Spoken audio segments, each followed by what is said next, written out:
You know you could be the winner if you really wanted to, right? But the problem is you keep playing that what if game. What if it don't work? What if I fail? Nah, flip it. What if it does work? And what if you win? Then what? You're gonna be sitting there happy, right? You say you wanna win, but then you're scared to lose. What sense does that even make? Look, you can't talk about wanting to win and then be scared of the risk. That's not how this works. If you lock in, keep your head down and stay focused on the vision, how could you not win? The only thing that's gonna make you lose is your own mindset, and that's all on you. Your biggest enemy ain't out there, it's in your head. So if you wanna win, you gotta get out of your own way.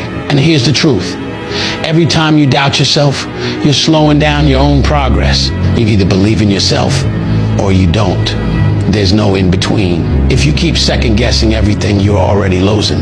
But when you stop playing scared and start moving like you're built for this, you'll see everything change. So stop thinking about what could go wrong and start focusing on what's gonna go right.